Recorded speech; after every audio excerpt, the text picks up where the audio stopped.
नमस्कार विद्यार्थी मित्रों, गुड मॉर्निंग, सुप्रभात। संस्कृत ધોરણ 10 આપણો પાઠ જે છે આપણે 11 પાઠ પૂરા કર્યા। છેલ્લે આપણે બીજો પાઠ બાકી હતો એ પણ પૂર્ણ કર્યો। હવે આપણો 12મો પાઠ જે છે એનું નામ છે કલિકા સર્વજ્ઞ હેમચંદ્રાચાર્ય। એટલે કે हेमचंद्राचार्य जे छे एनो परिचय आपेलो छे। हेमचंद्राचार्य 1145 ની સાલમાં ઈસવી વિક્રમ સંવત 1145 ની સાલમાં કાર્તક મહિનાની પૂનમના દિવસે એમનો જન્મ થયેલો। 1145 અત્યારે આપણે વિક્રમ સંવત પ્રમાણે ગણીએ तो 2076 75 के 76 ચાલે છે આપણે હાલ। વિક્રમ સંવત 2075 એ 1145 માં જન્મેલા। કોણ? હેમચંદ્રાચાર્ય। કાર્તક મહિનાની પૂનમના દિવસે। બીજું, એમનો જન્મ ક્યાં થયેલો? अमदावाद जिल्लो अने धंधुका गाम, धंधुका गामे। अमदावाद जिल्लाना धंधुका गाममां एमनो जन्म थयेलो कार्तक महीनानी पूनमना दिवसे। एटले तो ए धोळका विस्तारनी अंदर धंधुका आगळ धोळका विस्तार जे छे आ बाजू त्या कार्तिकी पूनमनो मेळो भराय छे। तमे समाजमां जोयुं होय, एसएस ની અંદર આવતી હોય વાત બધી। તો કાર્તિકી પૂનમનો મેળો ભરાય છે ના એ આમની યાદમાં મેળો ભરાય છે। હેમચંદ્રાચાર્ય એમનો જન્મ થયેલો એ સમયે। હવે પાઠ જે છે એ ખાસ આ વસ્તુ કહેવા માંગે છે, આના ઉપર જ પાઠ બનેલો છે। पाठ એવું કહેવા માંગે છે કીર્તિ યસ્ય સહજીવતિ, એટલે કે જેની પાસે કીર્તિ છે ને તે જ જીવે છે। મતલબ માણસ મરે છે પણ માણસની કીર્તિ જે છે ને એ કાયમ માટે જીવતી હોય છે। અને કીર્તિ જે છે એ લક્ષ્મીથી નહીં પણ સરસ્વતીથી પ્રાપ્ત થાય। આવું પણ હેમચંદ્રાચાર્ય સમજી ગયેલા कि आपने कीर्ति मळे ए कीर्ति पैसा थी क्यारे नहीं मळे, ज्ञान थी कीर्ति मळशे। जो माणस मरे छे, माणसना करेला श्रेष्ठ कर्मो, माणसे करेली श्रेष्ठ कीर्ति प्राप्त करेली होय ए कायम माटे जीवती होय छे। वल्लभभाई पटेल नथी छतां पण आपणे एમને યાદ કરીએ છીએ, છતાં પણ એ આજે પણ લોકોના માનસ પટલ ઉપર લોકોના મનમાં એ જીવે છે। ડૉક્ટર અબ્દુલ કલામ, ઝવેરચંદ મેઘાણી, प्रेमचंद, हिंदी साहित्यना पछी कालिदास 7મી સદીમાં 5મી સદીમાં के घणा बधा वर्षों पहला ए व्यक्ति थई गयेला। अने आजे पण ज्यारे पण ग्रंथो खोलवामां आवे त्यारे कालिदासनुं नाम सौथी पहेला लेवामां आवे छे। संस्कृत साहित्यमां सौथी पहेલું नाम कालिदास आवे। महाकवि भास, पाणिनी, बीजा कोई इंग्लिश कविओ घणा बधा टूंकमां जे आवा व्यक्ति जे होय छे जेनी पासे ज्ञान होय छे, भरपूर ज्ञान, ए माणस मरे छे पण एने जे ग्रंथोनुं जे ज्ञान छे एनी पासे ए ज्ञानना कारणे कायम लोको एने याद करे छे, लेकिन ए कीर्ति जीवती रहे छे। अहींया आ वात जे छे ए हेमचंद्राचार्यनी छे। हेमचंद्राचार्यनुं बाळकनुं नाम हतुं चंगदेव। जन्मनुं नाम, जन्म समयनुं नाम नियत थयेलुं चंगदेव। पिता चांचदेव अने माता पाहिनी देवी। पिता चांचदेव अने माता पाहिनी देवी एनो पुत्र चंगदेव नाम नक्की थयुं। मात्र 8 वर्षनी उंमरे કેટલા વર્ષે માત્ર 8 વર્ષની ઉંમરે દેવચંદ્ર સૂરી પાસેથી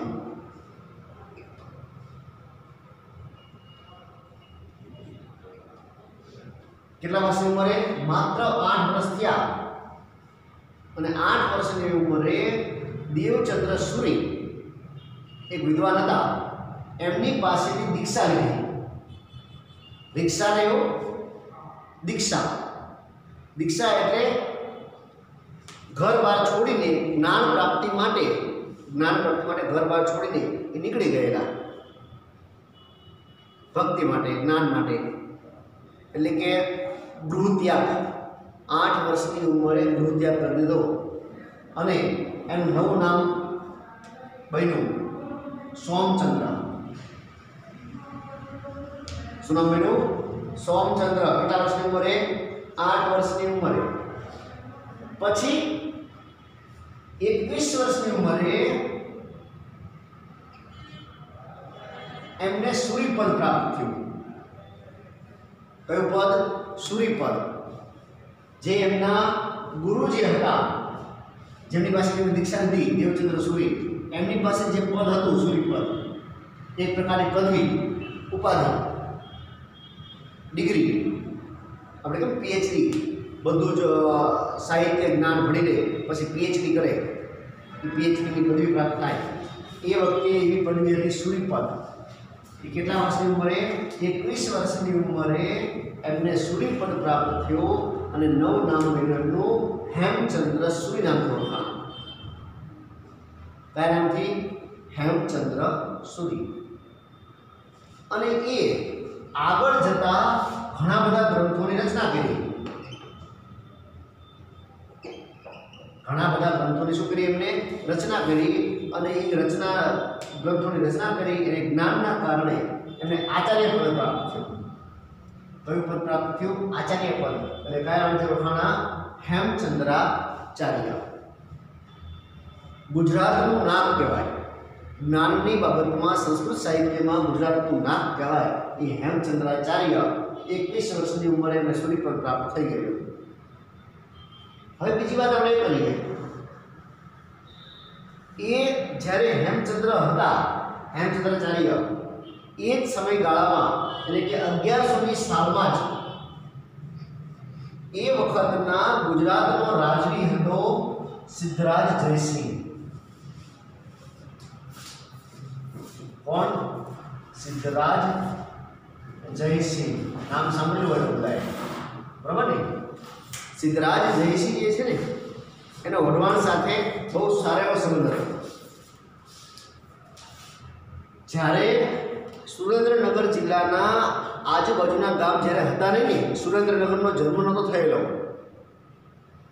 એ વખતે વઢવાણ જે છે ને, પ્રાચીન ગામ રજવાડું, એ વઢવાણ અડીખમ ઊભું હતું. કઈ સાલમાં? 1145ની સાલમાં. 1145ની સાલમાં સિદ્ધરાજ જયસિંહ હતો અને આ બાજુ જુનાગઢ જે છે, જુનાગઢનો રાજવી હતો રાખેંગાર. મહારાષ્ટ્રમાં મધ્યપ્રદેશનો માળો પ્રદેશ હતો, જે માળો પ્રદેશ, ત્યાંનો રાજવી હતો રાજા ભોજ. હેમચંદ્રાચાર્ય સિદ્ધરાજ જયસિંહ જે છે, જુનાગઢના રાજવી, જે રાખેંગાર જે છે, એની પત્નીનું નામ હતું રાણેક દેવી. શું નામ હતું? રાણેક. અને સિદ્ધરાજ જયસિંહની એક ઈચ્છા હતી કે હું રાણેકને મારી પત્ની, મારી રાણી બનાવું, અને રાણી તરીકે સ્થાપિત કરવા માંગતા હતા. કોણ? સિદ્ધરાજ જયસિંહ.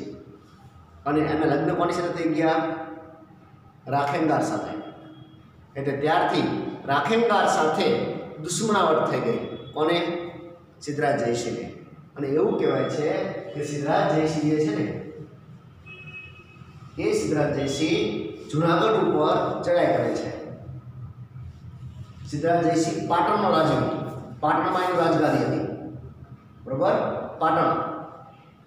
તો ચડાઈ કરે છે જુનાગઢ ઉપર, એના રાજવી એના પર ચડાઈ કરે છે, હુમલો કરે છે.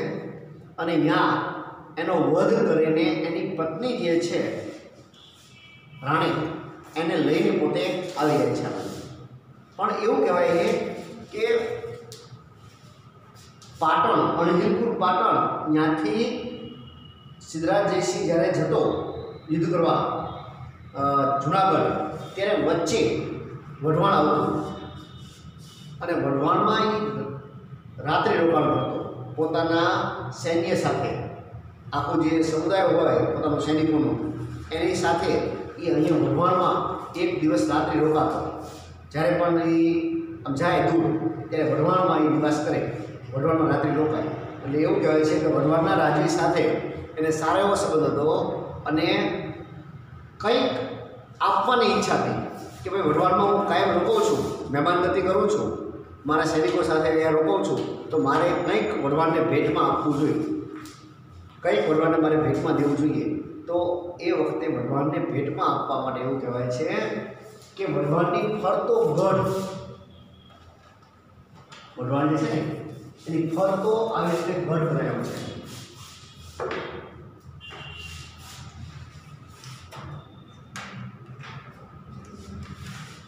ફરતો ગઢ છે અને ગઢની ફરતા દરવાજા મૂકેલા છે.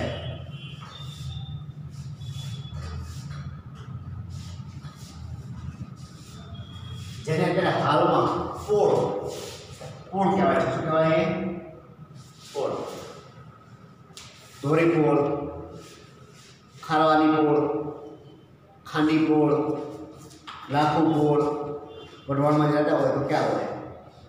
ખારવાની પોળ, લાખુ પોળ, ખાંડી પોળ, ધોળી પોળ, શિયાળીની પોળ, આ બધી ફરતી જે પોળ છે એટલે કે વઢવાણની ફરતો ગઢની રચના સિદ્ધરાજ જયસિંહે કરાવેલી છે. કઈ સાલમાં? 1145ની સાલમાં વઢવાણ એ વખતે અડીખમ ઊભેલું હતું. સુરેન્દ્રનગરનો જન્મ થયેલો નહીં. સુરેન્દ્રનગર તો હજી હમણાં બનેલું, બરાબર? સુરેન્દ્રનગર તો એક પ્રકારનું કંઈ જ નહોતું, અહીંયા એક વગડા જેવું હતું. અને અહીંયા અંગ્રેજો જે છે, અંગ્રેજો આવીને અહીંયા કેમ્પ કરતા. શું કરતા? કેમ્પ. અને કેમ્પ જે છે ને એના ઉપરથી સુરેન્દ્રનગરનું નામ રહ્યું. એ વખતે શું પડી ગયું? કાપ. કેમ્પ બોલતા ન આવડે જે જૂના માણસો, એટલે કેમ્પની જગ્યાએ શું બોલતા? કાપ. એટલે કાપમાં હજી પણ જૂના માણસો રહ્યા એવું કહેતા કે ક્યાં ગયા હતા? તો કે કાપમાં ગયા હતા. જૂના માણસો હજી જૂની પેઢીના હોય તો હજી મુખ ઉપર શબ્દ આવે, ક્યાં ગયા હતા? તો કે કાપમાં ગયા હતા. કાપ એટલે શું? તો કે સુરેન્દ્રનગર. વઢવાણની ફરતો જે ગઢ બંધાયો ને સિદ્ધરાજ જયસિંહ બંધાવેલો છે. અને એવું પણ કહેવાય છે કે સિદ્ધરાજ જયસિંહ જ્યારે પાછો વળતો, રાણેક દેવીને સાથે લઈને રાખેંગાનો વધ કરીને જ્યારે પાછો વળતો ને ત્યારે વઢવાણમાં રોકાયેલો. અને વઢવાણમાં ભોગાવા નદીના કાંઠે, જે ભોગાવો છે, ભોગાવાના કાંઠે સામેની બાજુ, આ બાજુ નહીં પણ ભોગાવાની સામે કાંઠે એટલે કે વઢવાણ આવે. અને વઢવાણમાં એ રોકાયો ત્યાં. અને એવું કહેવાય છે કે ત્યાં જ્યારે રોકાયેલો ત્યારે રાણેક દેવી જે છે ત્યાંથી ભાગે છે, ત્યાંથી ભાગી જાય છે. અને એ પોતે ત્યાં પોતાના અંગૂઠામાંથી અગ્નિ ઉત્પન્ન કરે છે અને અગ્નિ ઉત્પન્ન કરીને અહીંયા પોતાનું આત્મબલિદાન, જીવ આપી દે છે. રાખેંગાની સાથે નહીં જવું, સિદ્ધરાજ જયસિંહની સાથે હું નહીં જવું, એની રાણી નહીં બનવું, એમ કરીને અહીંયા જીવ આપી દે છે. અને વઢવાણમાં જે ભોગાવો છે ને ત્યાં જીવ આપે છે. આજની તારીખે પણ ત્યાં જે જગ્યાએ રાણેક દેવીએ જીવ આપ્યો એ જગ્યાએ આજે પણ રાણેક દેવીનું મંદિર વઢવાણમાં છે. વઢવાણ જે છે અહીંયા ધોળીપુરનો દરવાજો જે છે, આ પુલ, અહીંયા પુલ છે, ધોળીપુરનો દરવાજો છે અહીંયા. અને આ બાજુ ખાંડીપુર છે, અહીંયા સ્વામિનારાયણ મંદિર છે, સ્વામિનારાયણ મંદિર આ ખાંડીપુર છે. અને અહીંયા એક બારી છે વચ્ચે. ધોળીપુરે, ખાંડીપુરેથી ધોળીપુરે જતા વચ્ચે એક બારી આવે છે. એ બારી પાસે અંદર તમે પ્રવેશ કરો ને, અહીંયા એક મંદિર છે, રાણીક દેવી મંદિર કહેવાય છે. એ 1145 વર્ષની વાત છે. 1145 में ए मंदिर बनेલું यहाँ राणीपीरનું मंदिर। ए वखते सिद्धराज जयसिंह હતો, એ વખતે હેમચંદ્રાચાર્ય હતા અને એ સમયની ઘટના છે આ, બરાબર। સિદ્ધરાજ જયસિંહ જે છે એ તમને કીધું, સિદ્ધરાજ જયસિંહની સાથે એક એનો મંત્રી હતો માધવ, માધવ નામનો એનો મંત્રી હતો।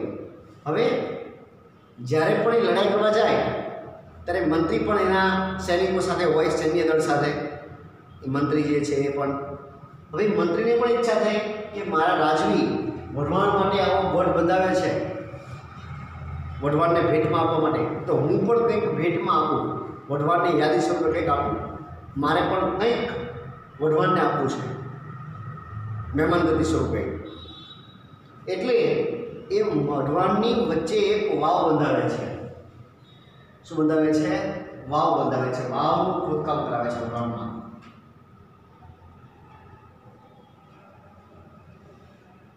વઢવાણના ગઢની અંદર, વઢવાણ ગામની અંદર એક મોટી વાવ તૈયાર કરાવે છે, 7 પાવઠાવાળી વાવ, એટલે કે ઊંડી, ઘણી બધી ઊંડી વાવ, જેની અંદર પાણી ખૂટે નહીં, 12 માસ વઢવાણના લોકો પાણી પી શકે, વઢવાણના લોકોને ક્યારેય પણ પાણીની તકલીફ ન પડે એના માટે વાવનું નિર્માણ કરાવે છે। અને એ વાવ આજે પણ વઢવાણમાં છે। અને એ વાવ માધવ નામનો જે મંત્રી હતો એના નામ પરથી એ વાવનું નામ જે છે આજે માધવ નામથી ઓળખાય છે, માધવ વાવ વઢવાણની અંદર છે। અને એવું કહેવાતું કે વઢવાણની અંદર જે વાવ છે માધવ વાવ, એ ઘણી બધી વાવ ઊંડી કરવા છતાં અંદર પાણી આવેલું નહીં, ઘણી બધી ઊંડું ખોદકામ કર્યું વઢવાણની અંદર, વાવની અંદર, પણ પાણી નીકળ્યું નહીં।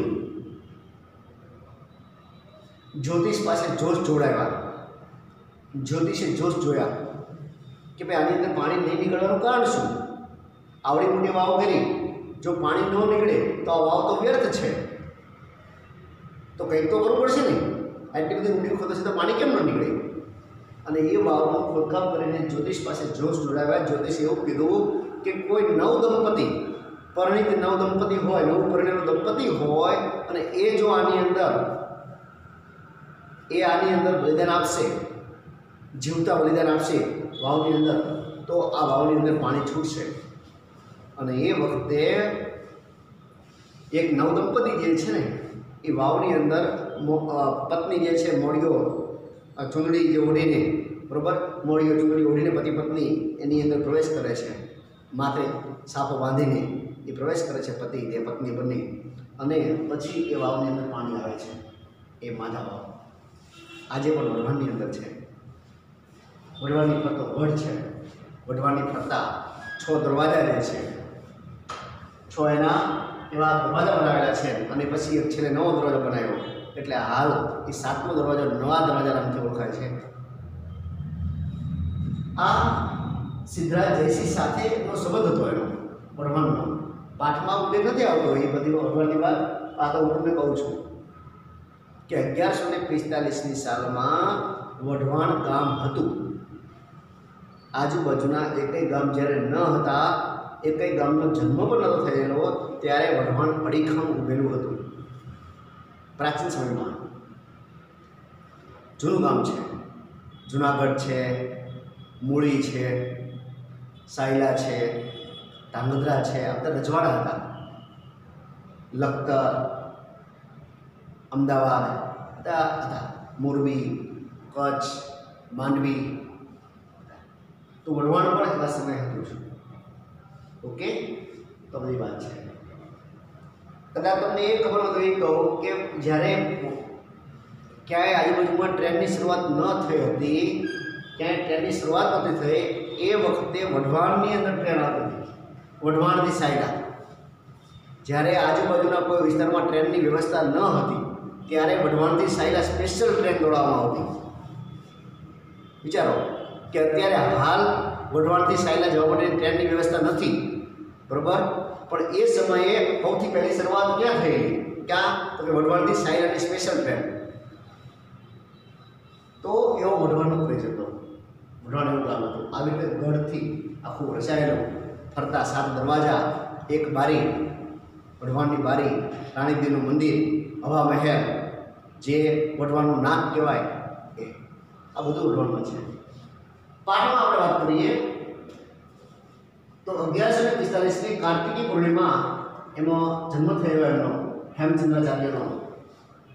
8 વર્ષે સોમચંદ્ર નામ, 21 વર્ષે હેમચંદ્ર સુરી અને ઘણા બધા ગ્રંથોની રચના પછી હેમચંદ્રાચાર્ય નામથી પ્રસિદ્ધ થયા. બરોબર, આ એમનો પરિચય છે. એમણે ઘણા બધા ગ્રંથોની રચના કરી. એ ગ્રંથોની વાત પણ અંદર છે. બાજુ મધ્યપ્રદેશ છે, એનો રાજા પહેલાં ભોજ હતો. રાજા ભોજ નામ સાંભળ્યું હોય, રાજા ભોજ ને ગંગુ તેલી, આવું નામ સાંભળ્યું હોય તમે. રાજા ભોજ બહુ જ વિદ્વાન વ્યક્તિ હતો. રાજા હોવા છતાં સાથે ખૂબ નાની, અને આપણે થોડો 9માં પણ એક પાઠ ભણી ગયા, રાજા ભોજ અને પંડિત યુવાન, બરોબર, ભટ્ટ પંડિત. તો એ રાજા ભોજ મધ્યપ્રદેશનો મારવા પ્રદેશ જે છે ને એના રાજવી હતા. અને એના પછી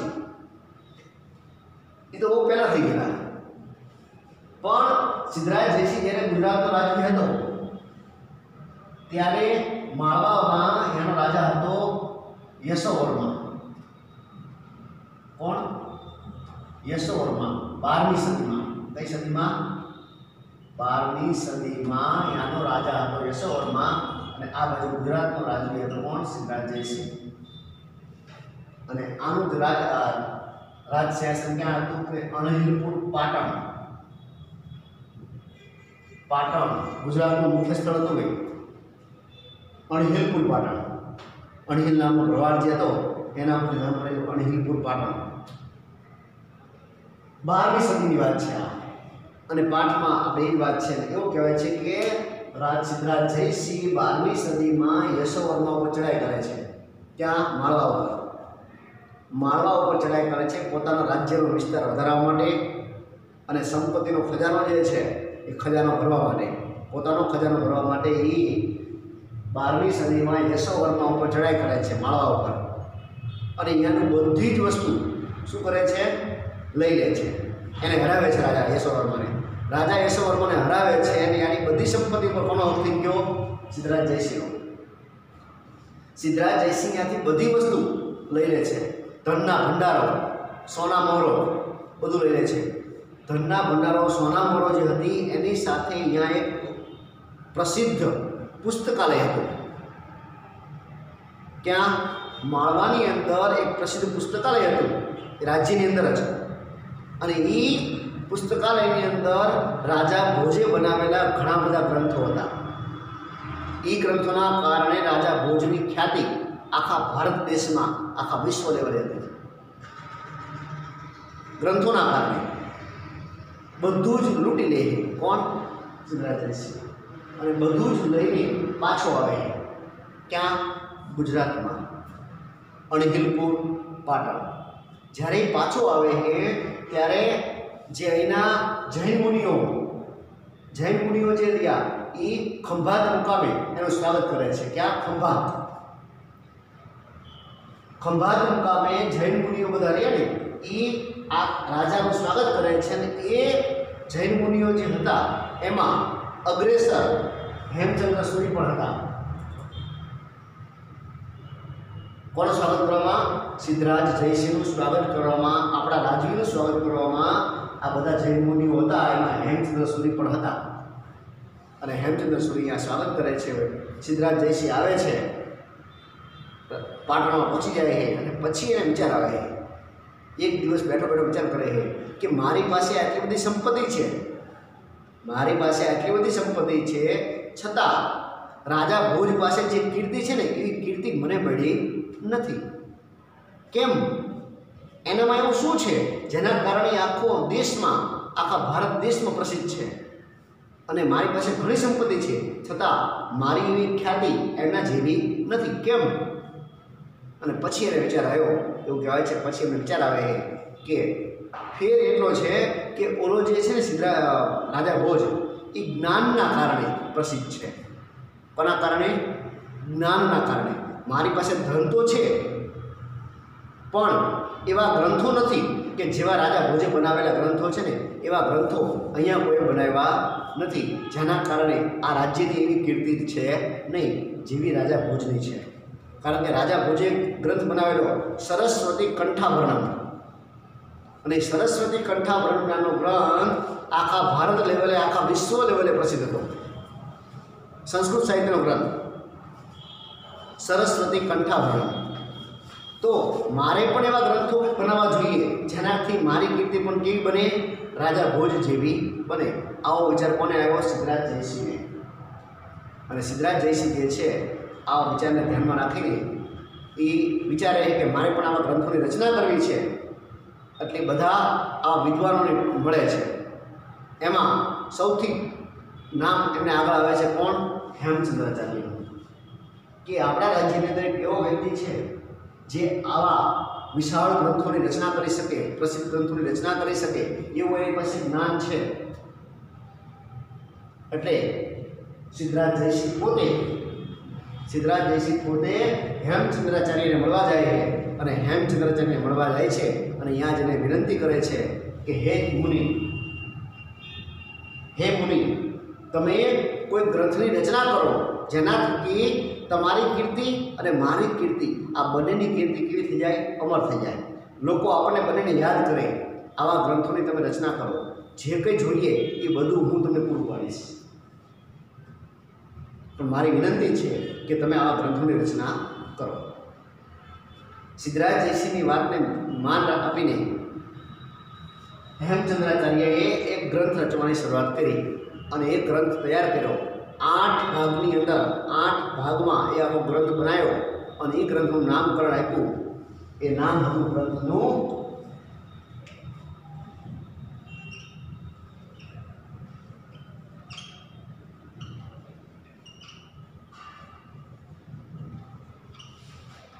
સિદ્ધ હેમ શબ્દાનુશાસન. ગ્રંથ બન્યો ને જેની અંદર સંસ્કૃત ભાષાનું વ્યાકરણ, પ્રાકૃત ભાષાનું વ્યાકરણ, આવા ગ્રંથ, આખું સંસ્કૃતનું વ્યાકરણ ગ્રંથ. અને એ ગ્રંથ જે છે એની અંદર સિદ્ધરાજ જયસિંહ એટલે સિદ્ધ, હેમચંદ્રાચાર્ય એટલે હેમ, એટલે નામ આપ્યું સિદ્ધ હેમ શબ્દાનુશાસન. એટલે કે બંનેનું નામ એ ગ્રંથની હારે અંકિત થઈ ગયું. એટલે કે બંનેનું નામ ઇતિહાસમાં કેવા થઈ ગયા? અમર થઈ ગયા. કારણ કે આ ગ્રંથ જ્યાં સુધી છે, આ ગ્રંથનું જ્ઞાન લોકો પાસે જ્યાં સુધી છે ત્યાં સુધી આ બંનેનું નામ પણ કેવું રહેશે? મગજની અંદર રહેશે બધાને. એટલે આવા એક ગ્રંથની રચના કરી જેના કારણે સિદ્ધરાજ જયસિંહનું નામ પણ ઇતિહાસમાં જોડાઈ ગયું. રાજા ભોજની જેમ એનું નામ પણ કેવું થઈ ગયું? પ્રસિદ્ધ. હેમચંદ્રાચાર્યનું નામ પણ કેવું થઈ ગયું? પ્રસિદ્ધ. અને એ પછી હેમચંદ્રાચાર્યએ ઘણા બધા ગ્રંથોની રચના કરી. એક બે નહીં પણ ઘણા બધા. આશરે લગભગ 1 લાખ શ્લોક જેટલું સાહિત્ય રચ્યું છે. કેટલા? 1 લાખ શ્લોક જેટલું સાહિત્ય હેમચંદ્રાચાર્ય રચેલું છે, જેના ઘણા બધા ગ્રંથો છે. અને એ ગ્રંથોના નામનો ઉલ્લેખ આપણા પાઠની અંદર આવે છે. ઓકે, તો પાઠમાં એનું વર્ણન આવશે બધું. પણ આ ગ્રંથ જે છે વિશેષ છે. આ હેમચંદ્રાચાર્ય બનાવેલો છે અને રાજા ભોજે બનાવેલો છે. સરસ્વતી કંઠાભરણમ.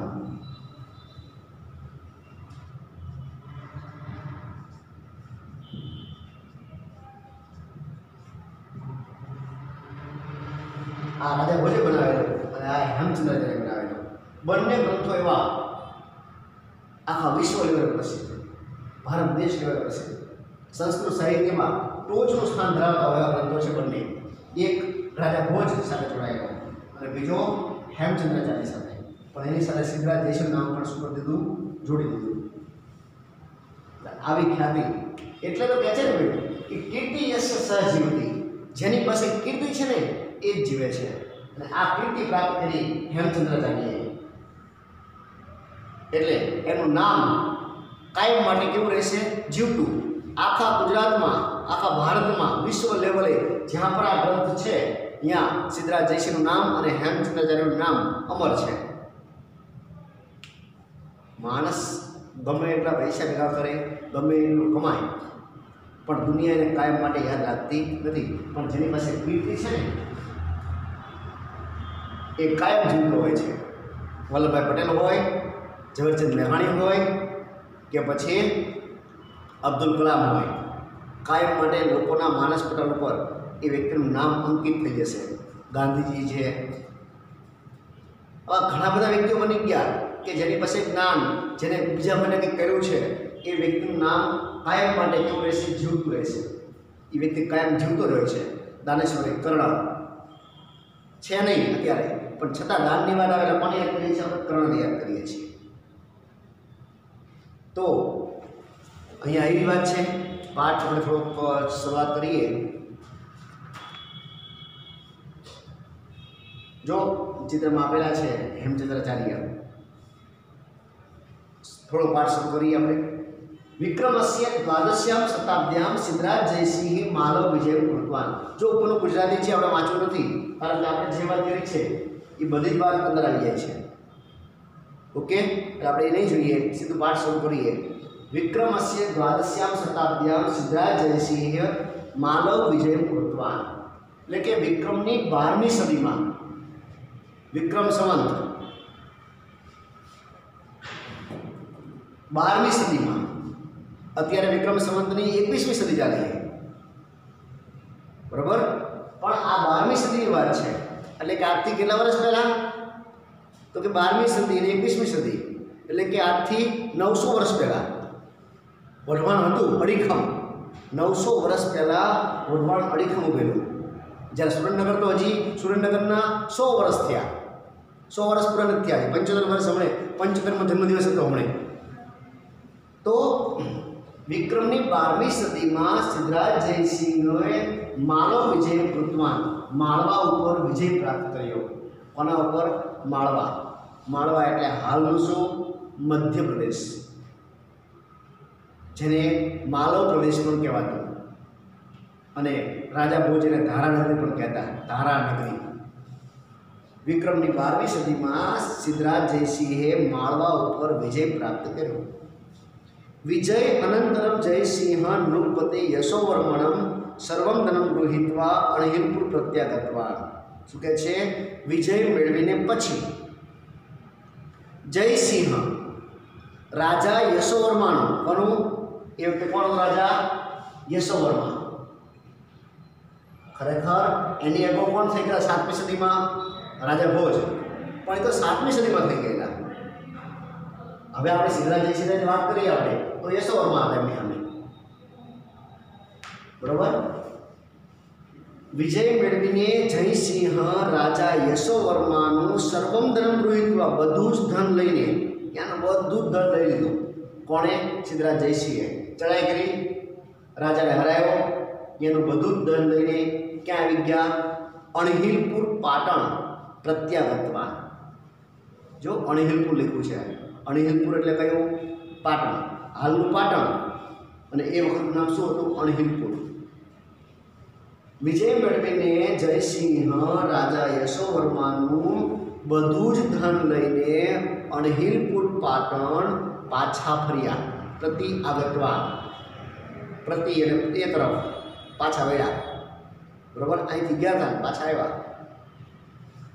ધનેન સહ તત્રત્ય ગ્રંથાગાર અપી તસ્ય હસ્તગત જાત. ધનની સાથે, જો ધન તો મળ્યું છે, પણ ધનની સાથે તત્રત્ય ગ્રંથાગાર, ત્યાંનો ગ્રંથોનો ભંડાર. જો ગ્રંથાગાર, ગ્રંથાગાર એટલે શું કહેવાય? તો કે પુસ્તકાલય, લાઇબ્રેરી ઇંગ્લિશમાં બોલી તો ત્યાંનો ગ્રંથોનો ભંડાર પણ તસ્ય હસ્તગત જાત, તેમના હાથ વગો થઈ ગયો. લૂંટવા ગયા, સંપત્તિ લૂંટી, તો એ બધું લૂંટતા લૂંટતા લાઇબ્રેરી જે હતી એના ઉપર નજર પડી. એનો પુસ્તકાલય, આ ગ્રંથોનો ભંડાર, જેની અંદર પ્રસિદ્ધ ગ્રંથો, એ બધા ગ્રંથો પર નજર પડી, અને બધા ગ્રંથોને પણ શું કરી લીધા? લઈ લીધા.